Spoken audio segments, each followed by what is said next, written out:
Мен Тұрар Рысқұлов атындағы орта мектебінің директорының құқықтық тәрбие жөніндегі орынбасары Шолпанкулова Гүлжан Құрманқұловна. Мектебімізде 2 жылдан бері менің сыныбымның сценарий деген жобаны іске асырып келеміз. Бұл жоба жалпы құқық бұзушылық пен қараусыздықтың, панасыздықтың алдын алуға бағытталған сынып жетекшілердің жұмыс жасау алгоритмі болып табылады. Жалпы білімді теңізге, мектепті кемеге балайтын болсақ, мектеп кемесінің бағытын анықтайтын ол ұстаз. Ал енді өзінің сыныбының білім алушылардың мектеп кемесіндегі орнын анықтайтын, оларды дұрыс бағытқа бағыттайтын тұлға ол сынып жетекшісі. Осы жобаның ең басты мақсаты сынып жетекшілерге құқық бұзушылық пен қараусыздықтың, панасыздықтың алдын алу бойынша алгоритм ұсыну арқылы өзінің сыныбындағы барлық біздің мемлекетімізде білім алушылар арасында болып жатқан бүгінгі күннің актуалды болып жатқан мәселесінің алдын алуына көмек береді деп ойладым. Енді жобамды іске асыратын кезде әр баланың алдына мен мынандай міндеттерді қойдым. Әр бала өзінің құқығын білу керек. Әр бала міндетін де білу керек. Өзінің жетістігіне қуана білу керек.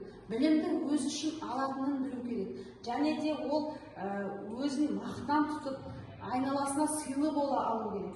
Және де егер де оның өмірінде қандай да бір тығырықтан тірелген мәселе туындаған жағдайда ол үлкендерден көмек сұрай алатындай жағдайда болу керек. Ол үшін біз осы жобада сынып жетекшілерге ең бірінші жүргізілетін жұмыс ол анализ жасау.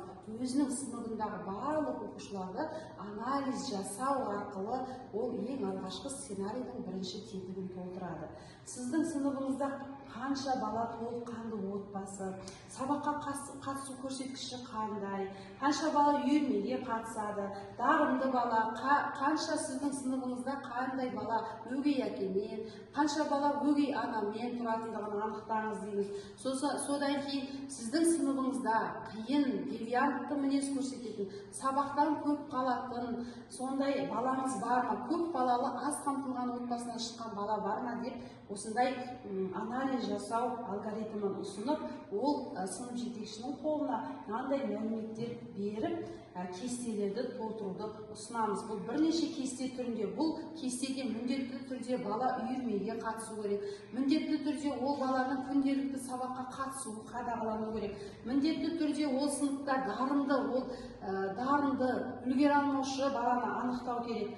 Ең бастысы бұл жерде аз қамтылған отбасылардың балаларын анықтау керек.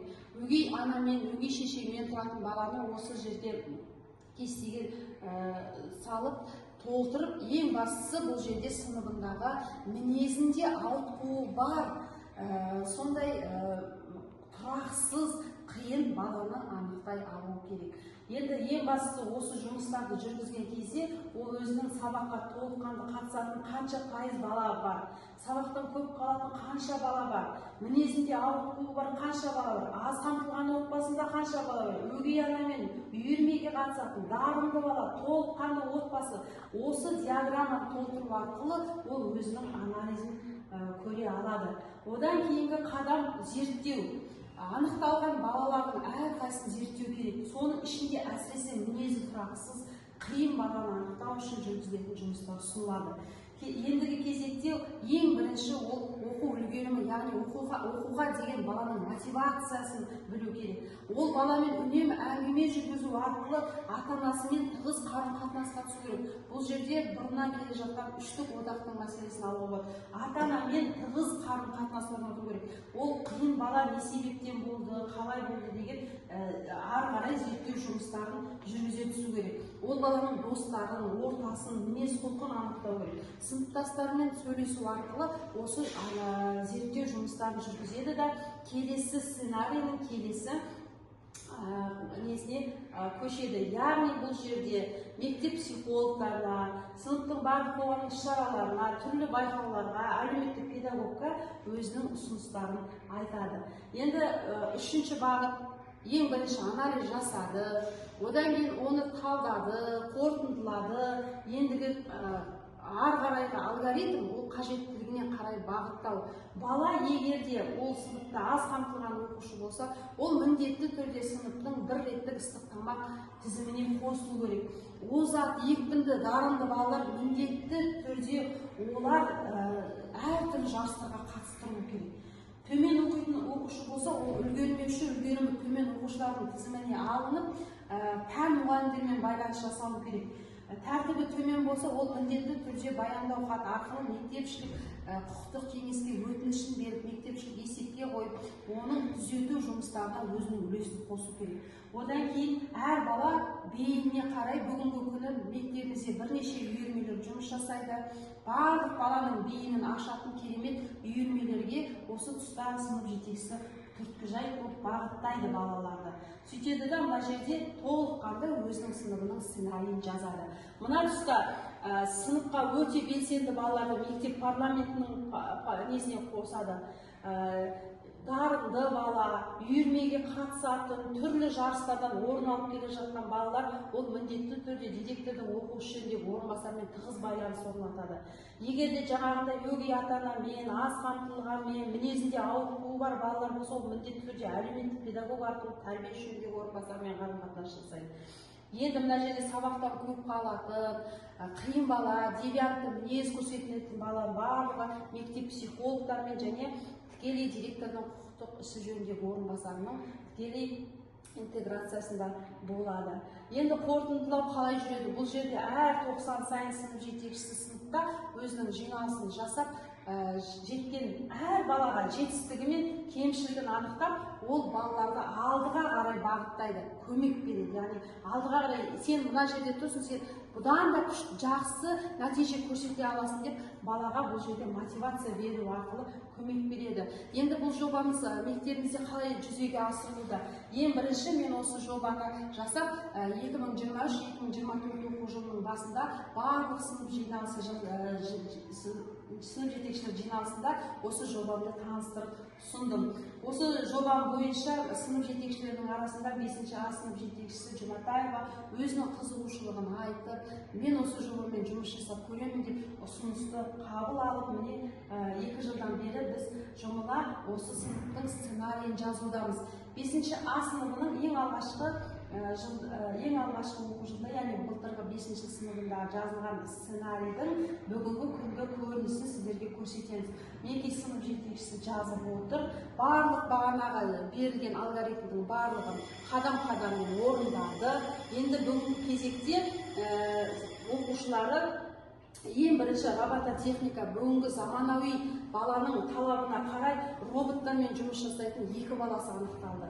Одан кейін осы сыныптың ішінде нағыз футболға қатысатын, үйірмеге қызығушылығы бар және осы футболдан жүлделі орынға ие болып жүрген 3 баласы анықталды. Енді ары қарайтын болсақ, сынып жетекшісі өзі еңбек пәнінің мұғалімі болғаннан кейін қыздар өздері қол өнерге, тігін тігуге, одан түрлі жаңағындай бұйымдар жасауға өте бейім болып, нағыз қыздың бойында болатын барлық қасиеттерді осы жерде көрсетіп түйіп жатқандай. Енді мына жерде қарайтын болсақ, пәндік олимпиадалар, түрлі қашықтықтағы олимпиадалар барып алып келіп, өздерінің жетістіктерін оқу бағытында да көрсетіп жатыр. Енді біздің мектебімізде оқуға құштар жобасы жұмыс жасауда. Оқуға құштар жобасында біздің осы сыныптың ұл балалары жарысып, өздерінің көп оқитындықтарын көрсете бастады. Енді мына жерде қыздарды көріп отырсақ, біздің мектебімізде экологиялық үйірме бар, экологиямен жұмыс жасайды. Сол мектепті гүлдендіруге, әртүрлі жаңағы өсімдіктердің өсуіне, жалпы мектептің экологиялық жағдайына үлестерін қосып жүр. Ал енді жаңағы девиантты мінезді анықталған бір баламыз бүгінгі күнде кәдімгідей жақсы жетістікке жетіп, 9 құмалақтан аудандық байқауларға барып жүр. Міне 9 құмалақтан ол бала осы жылы керемет аудандық жаңағы жарыстарға қатысып, өзінің жетістігін көрсетті. Мінекей міне жазылған сценарийдің бүгінгі күндегі табысы, көрінісі осындай керемет. Енді мына жерде толыққанды жазылған сценарийді көріп тұрмыз, барлығы жан-жақты қамтылған. Енді бұл нәтижені қарайтын болсақ, бізде әлбетте көрсеткішпен көрсетіледі. Мектеп парламентіне балалардың жасы ұлғайған сайын мектеп парламентіне қатысуға, қоғамдық жұмыстарға қол болмайды. Бұл жерде керісінше өсу бар, түрлі байқауларға барып жатыр балалар. Әлеуметтік психологиялық көмек көрсетілу төмендеген керісінше. Ал енді білім сапасы бұл сыныпта көтерілгенін көріп отырмыз. Енді қорытынды айтқан кезде сынып жетекшілер осы менің көрсеткен жобаммен және осы қадам алгоритм бойынша жұмыс жүргізіп отырған болса, ол мектепте ешқандай құқық бұзушылық орын алмайды. Ешқандай бала панасыз қалмайды, ешқандай бала қараусыз қалмайды. Ендігі кезекте мен өзімнің осы жобамды ең бірінші тәжірибе таратуында біз өзіміздің мектебімізде, Тұраррысқұлов атындағы орта мектебінде аудандық жасөспірімдер арасында өзін-өзі қол жұмсаудың алдын алу бойынша практикум семинар болды. Сол семинарда мен өзім қатысып, мен өзім әріптестерім қолдау білдіріп, осы жобаны өздерінің мектептерінде жасайтындықтарын ой бөлісіп айтып кетті. Ендігі іс тәжірибе таратуда. Осы жобамда ең басты іс тәжірибе таратуым ол Жамбыл облысы әкімдігінің білім басқармасының оқу әдістемелік орталығының құқық бұзушылықтың қадағалаушы және панасыз қалудың алдын алу тақырыбында облыстық шеберлік жұмыстарының өз іс тәжірибесін бөлісу үшін өткізілген шебер не болды, жұмыс болды. Сол жерде мен осы өзімнің жобамды, іс тәжірибемді облыс бөлімінде тараттым. Осы жерде тағы бір қызықты айта кететін болсам, осы жобамен жұмыс жасаған кезде, осы жобамен қатта бізде дәл осы идеологияны, яғни жан-жақтылықты керемет тұлғаны дамыту үшін тәрбиенің біртұтас бағдарламасы енгізілді.